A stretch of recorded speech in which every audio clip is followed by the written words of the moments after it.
recebendo aqui no nosso estúdio o doutor Rodrigo Buoro, que é psicanalista e professor universitário, e conversa conosco sobre autismo. Tudo bem, doutor? Boa tarde. Boa tarde. Prazer recebê-lo aqui, viu? Prazer é todo meu.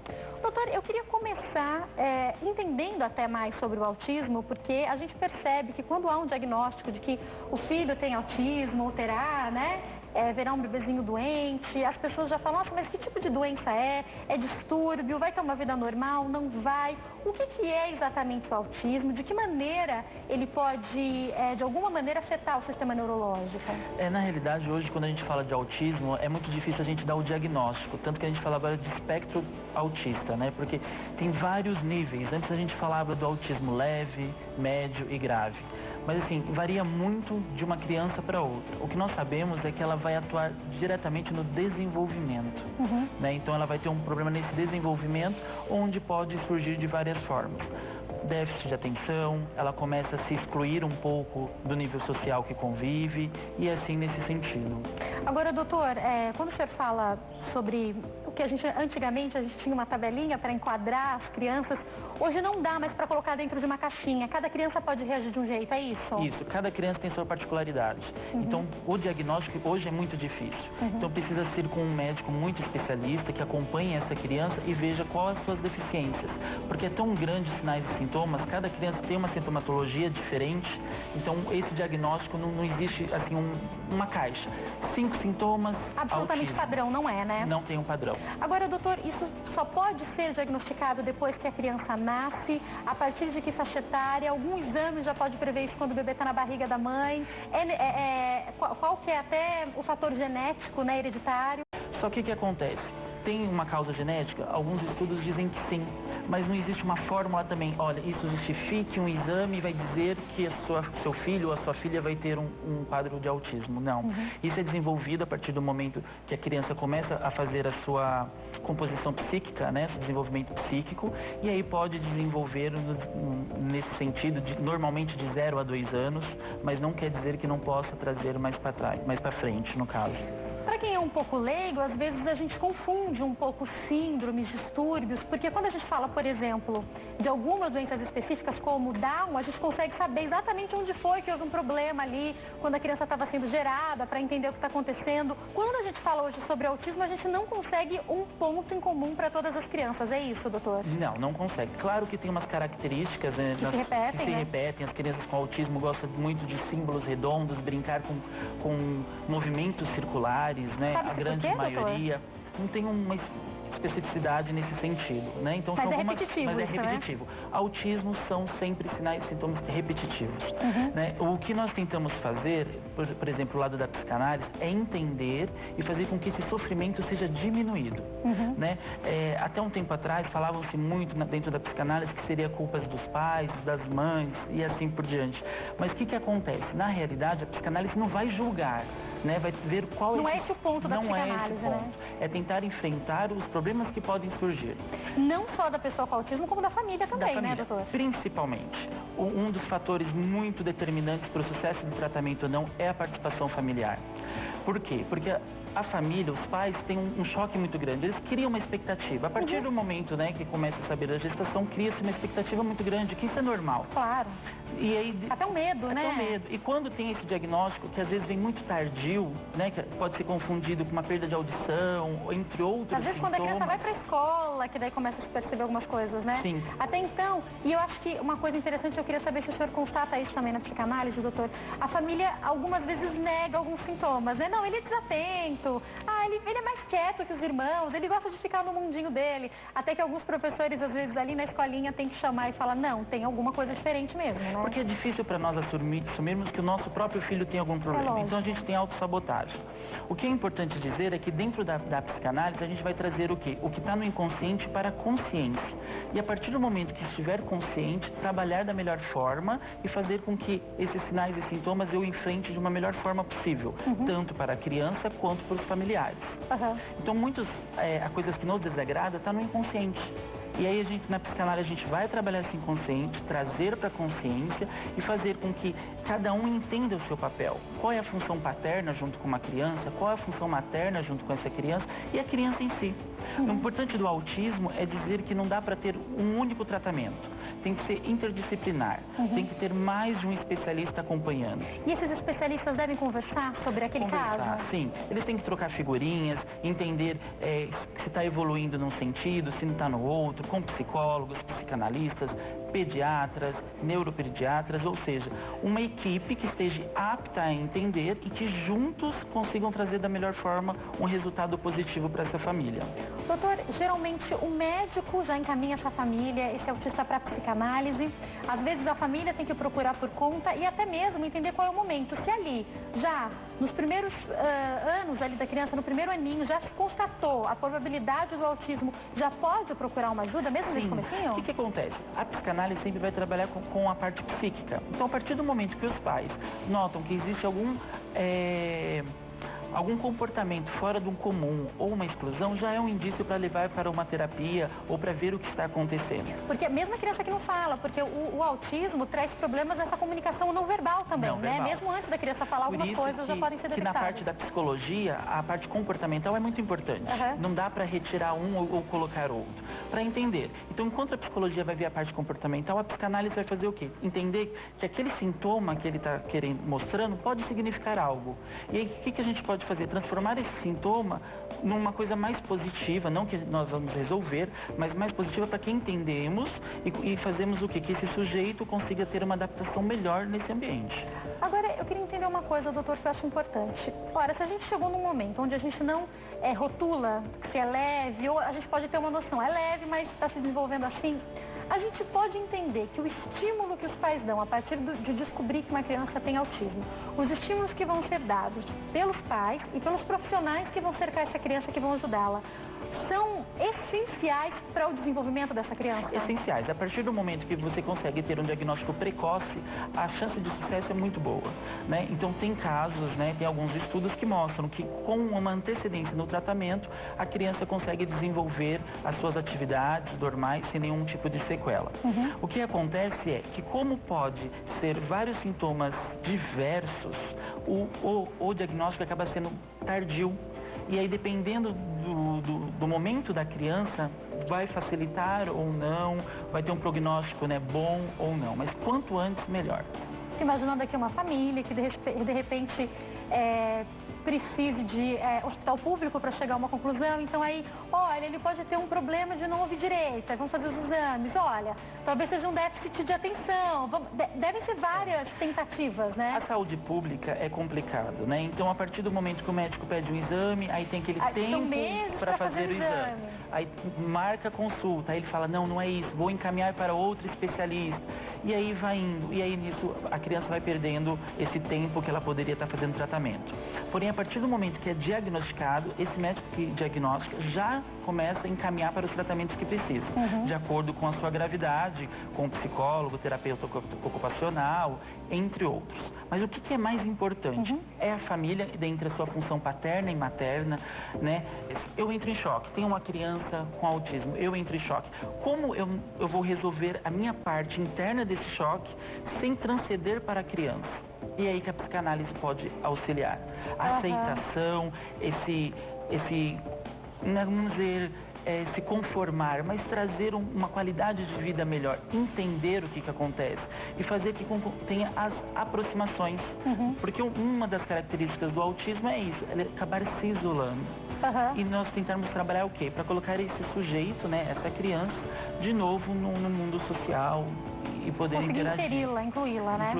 Agora, doutor, quando a gente fala de uma pessoa autista, ela entende, porque é curioso que em alguns momentos, e quem tem déficit de atenção também passa por isso em alguns momentos, né? Tá ali acontecendo não sei o quê, aí você vê que a pessoa já tá... É tipo quando você, esposa, tenta contar uma história muito longa pro seu marido, entendeu? Ali na metade da conversa ele meio que já foi. A gente sabe que quem tem déficit de atenção tem essa dificuldade, uma conversa muito longa, uma palestra muito longa. Qual que é a diferença dessa pessoa que tem o déficit de atenção, a dificuldade de se interessar até por um assunto que não seja tão interessante para ela, com o autista? É por aí? É diferente. quando eu tenho um déficit de atenção, eu tenho uma coisa isolada. Então eu precisaria de outros sintomas ou outras coisas que a criança possa demonstrar para associar a um autismo. Então, constatando déficit de atenção, pode ser só déficit de atenção mesmo, não quer dizer que é autismo. Assim como, de repente, eu te chamo, você não responde, não quer dizer que você é autista. De repente, você tem um problema auditivo. Então, por isso que é muito difícil do diagnóstico. Mas o que ele entende o que a gente fala? É isso que eu queria até entender. Porque a gente fala muito do isolamento, dele estar em outro mundo. Ele está mesmo em outro mundo ou a família consegue chamar a atenção dele? Isso que a gente tenta estudar. Quanto mais precoce nós conseguimos. Porque aí nós vamos tentar inseri-lo naquele mundo que ele vive e não incentivar ao isolamento. Então depende muito do estágio que ele chega para a terapia. Perfeito. E tem um caso fora do Brasil de um autista que ele já é mestre, né, em física. Ou seja, tem alguns autistas que eles têm um dom específico para algo. Então não dá para rotular. A gente fala de alguns grandes gênios que talvez fossem autistas, né? Sim. A gente tem algumas teorias, né? E aí por isso que a gente não fala só autista, né? Fala espectro do autismo, porque abrange N possibilidades. Níveis completamente diferentes, né? Não tem nada a ver com questão social, classe alta, média, se são pais amorosos ou não. O que acontecia antigamente era isso, que a psicanálise falava muito que era culpa dos pais e da mãe. Mas hoje mudou, os séculos mudou, a gente está trabalhando em relação a isso e a psicanálise nunca vai julgar.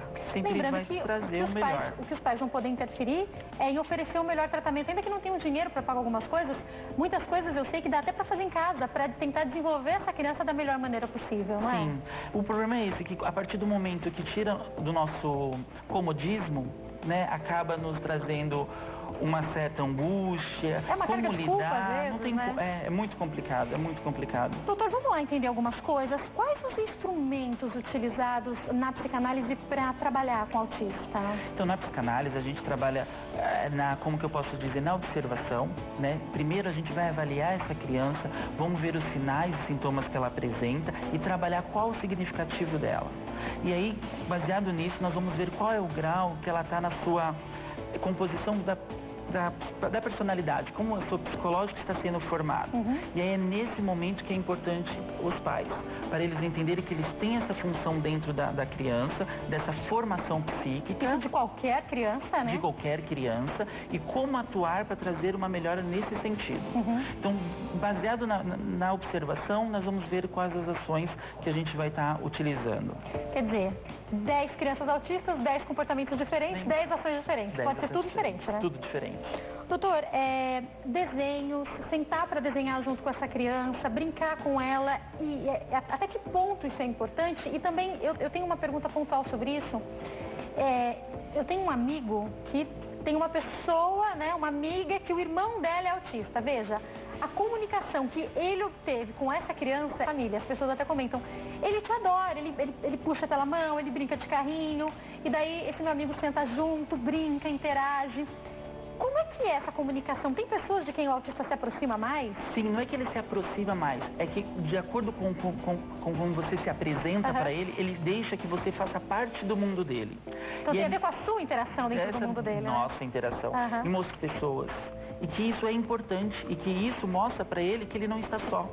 E é nessa observação. Então, por exemplo, um autista está brincando com um carrinho, ele gosta de colocar as rodas para cima porque eles gostam de movimentos circulares e repetitivos. E na observação você vai se aproximando aos poucos e tenta brincar com ele, mas respeitando o seu espaço. Até que ele vê que aquele espaço não é só ele, e sim você junto. E aí começa a troca de experiências, a confiança e entre outros.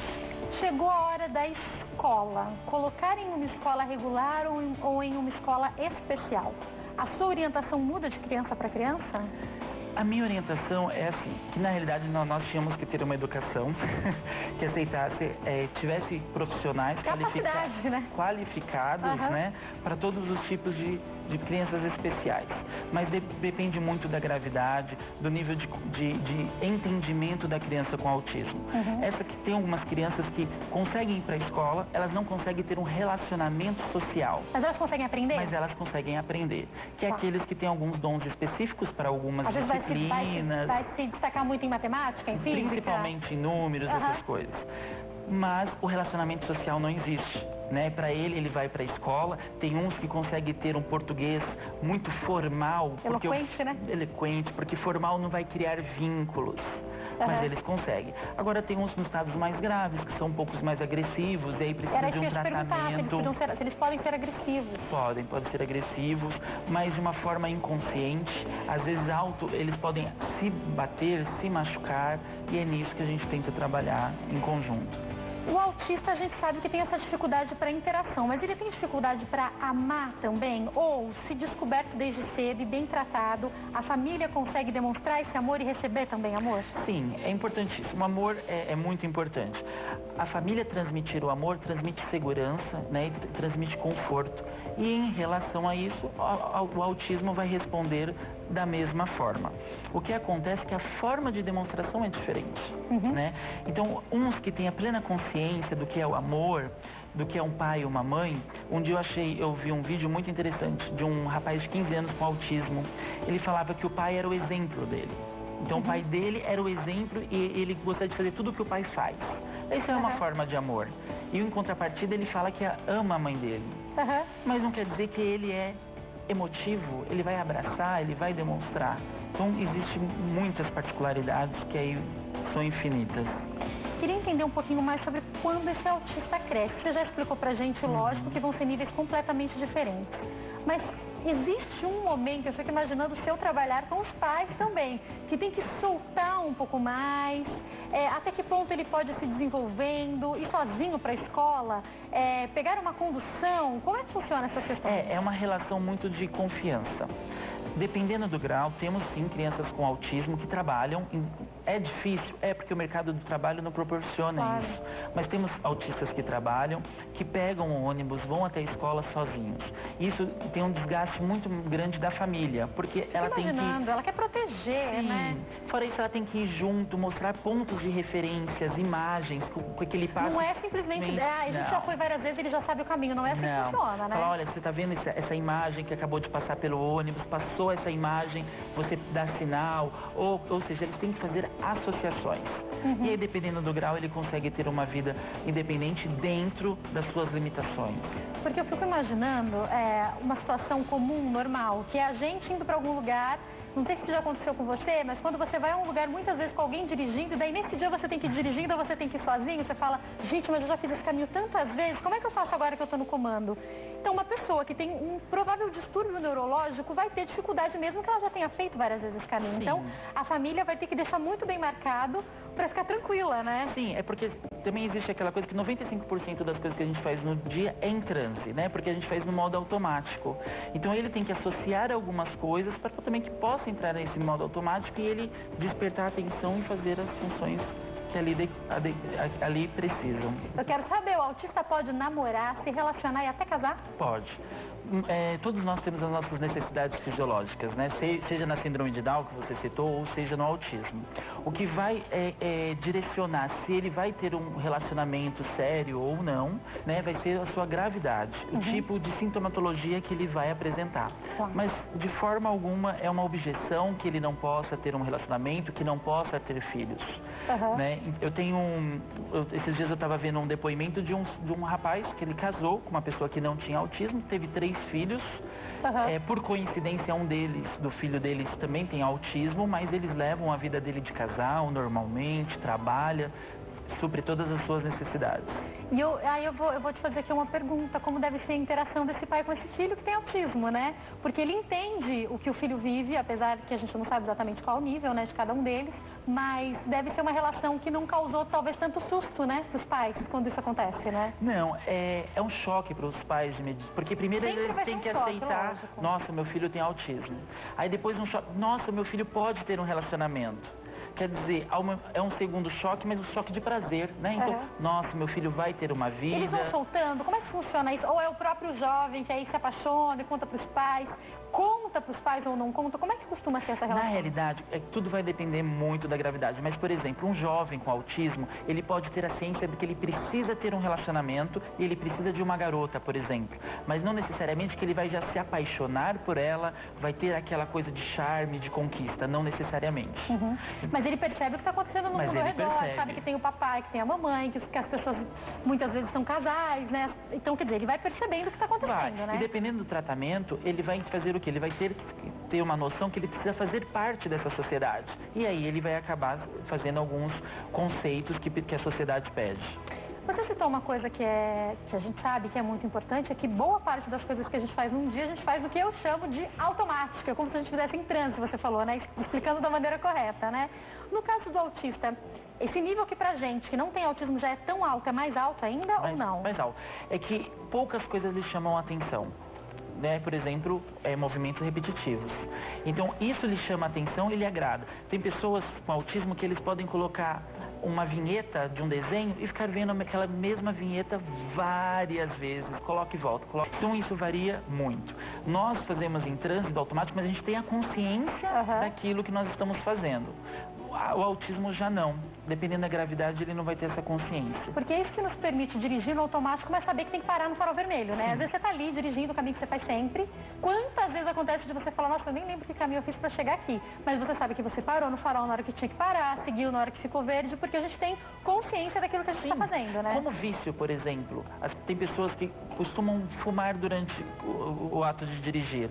Elas vão acender os cigarros, normalmente nos mesmos lugares que elas passam sempre. Interessante, eu não sabia disso. Então elas vão passar, às vezes deu uma vontade de fumar um pouquinho antes, mas ela vai deixar para acender sempre nos mesmos lugares.